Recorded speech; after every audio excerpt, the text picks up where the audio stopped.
selanjutnya yaitu lafadz ar-rahim. Nah, kalau lafadz ar-rahim sepola atau sewajan dengan pola fa'ilun.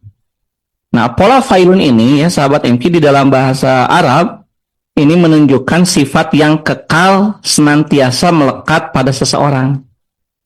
Jadi kalau pola fa'alanun itu sementara, kalau pola fa'ilun justru sebaliknya. Sifat yang kekal senantiasa melekat pada seseorang. Contoh misalkan kalimat dalam bahasa Arab tawilun. Nah, tawilun itu kan artinya panjang.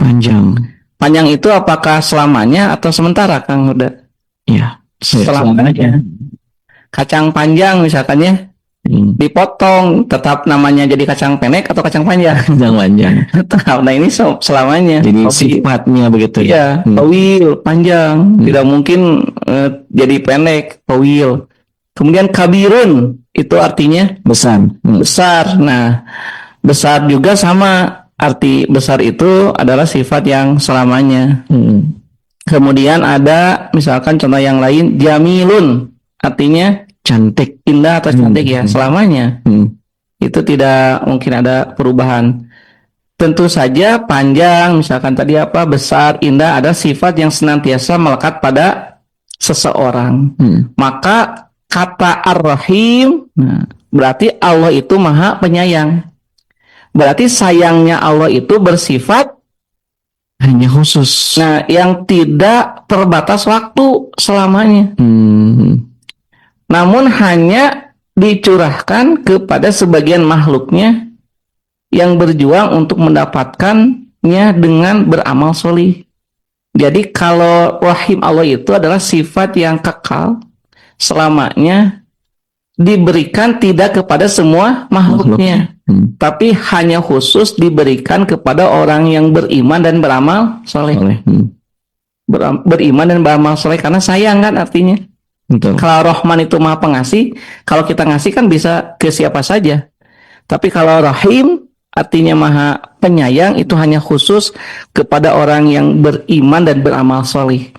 Kemudian apa Ustaz wujudnya di dunia? Nah, wujudnya di dunia rahim Allah itu adalah berupa hidayatuddin, petunjuk agama.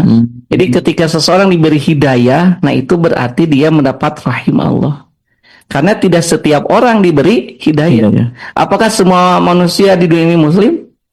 Tidak. Nah, demikian pula apakah setiap muslim dia akan beramal soleh? Tidak juga. Jadi nanti ada orang yang dapat hidayah, kemudian dia beramal, nah inilah orang yang dapat rahim Allah. Jadi kalau sekarang kita dimudahkan oleh Allah untuk bisa bangun malam, sholat tahajud, nah itu berarti dapat rahim Allah tuh. Masya Allah. Jadi kita nikmat itu bermunajat pada Allah, bisa melangkahkan kaki sholat berjamaah subuh di masjid, nah itu rahim Allah. Kemudian setelah itu kita dimudahkan oleh Allah untuk mensedekahkan sebagian harta kita, itu rahim Allah.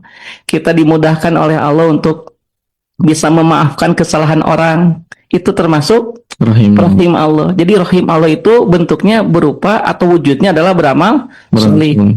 Jadi ketika kita merasakan nikmat dalam beramal solih, nah itu berarti kita dapat rahim Allah. Itu di dunia. Jadi wujud rahim Allah itu di dunia adalah hidayatuddin, petunjuk agama. Kita dimudahkan oleh Allah untuk bergaul ya, dipertemukan dengan orang-orang soleh, itu termasuk rahim Allah. Kemudian kita diberikan lingkungan yang solih, kemudian dimudahkan dalam beramal solih, itu termasuk rahim Allah.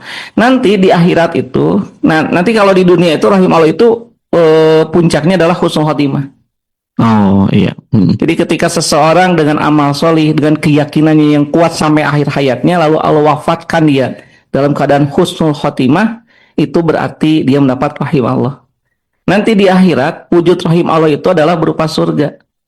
Nah pertanyaannya, apakah semua makhluk Allah masukkan ke surga? Tidak.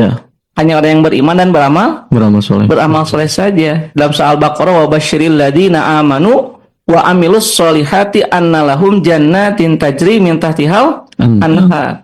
Dan bila kabar gembira kepada siapa? Hanya kepada orang beriman dan beramal solih, bahwa bagi mereka Allah sediakan surga yang mengalir di bawahnya sungai-sungai. Jadi tidak setiap makhluk Allah mendapat rahimnya Allah. Makanya rahim Allah itu adalah sesuatu yang mahal.